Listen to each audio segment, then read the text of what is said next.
À toutes et à tous, bonjour et bienvenue sur nos Media News. Voilà, c'est fait, l'Algérie sera au Mondial 2014. Au stade de Tchaker de la ville des Roses, et durant 90 minutes, le cœur des milliers de supporters n'a cessé de battre au rythme de la rencontre.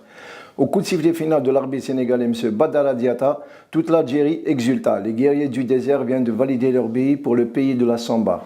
Le drapeau algérien sera le seul emblème arabe à flotter dans le ciel brésilien pour la seconde fois consécutive après l'Afrique du Sud en 2010. D'est en ouest et du nord au sud, tous les Algériens, tous âges confondus, sont descendus dans les rues pour fêter l'événement dans une liesse indescriptible jusque tard dans la nuit.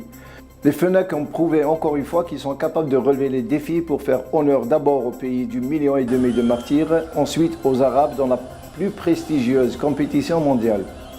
L'Algérie, qui a validé son billet en Coupe du Monde grâce à un but de Majid Boughadda à la 48e minute, disputera son 4e mondial après ceux de 82, 86 et 2010. Elle est le 5e et dernier qualifié africain au mondial 2014 après le Nigeria, la Côte d'Ivoire, le Cameroun et le Ghana.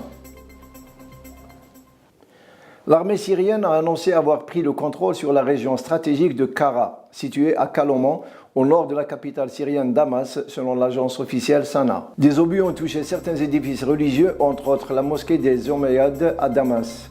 Une source militaire a déclaré avoir pris le contrôle de toute la région de Damas après avoir mené des combats intenses avec des rebelles et l'élimination de la plupart des groupes d'opposition armés. En Égypte, au moins un mort et 16 blessés mardi lors d'affrontements entre manifestants et partisans de l'opposition sur la place Tahrir au Caire, où les forces de sécurité égyptiennes sont intervenues, a déclaré le responsable du ministère égyptien de la Santé. Les blindés des forces sécuritaires égyptiennes sont entrés sur la place Tahrir du Caire pour disperser les manifestants et partisans de l'opposition qui s'étaient rassemblés depuis le matin pour commémorer les événements de la rue Mahmoud Mohammed qui se sont terminés dans un bain de sang faisant un mort et 16 blessés. Le mouvement Shabab de Somalie a revendiqué la responsabilité d'une attaque d'un commissariat de police dans le nord de Mogadiscio qui a fait au moins 10 morts. Ses membres affiliés à Al-Qaïda ont pris le contrôle du commissariat situé dans le canton de Baldwin après avoir fait exploser une voiture piégée à sa proximité. Le porte-parole de l'armée de Shabab, Cheikh Abdelaziz Abou Mus'ab, a déclaré que le poste de police est sous contrôle de ces éléments. En Iran, le guide suprême iranien l'Ayatollah Khamenei a déclaré mercredi dans un discours devant 50 000 Basiji, miliciens islamiques réunis à Téhéran, que l'État d'Israël doit disparaître.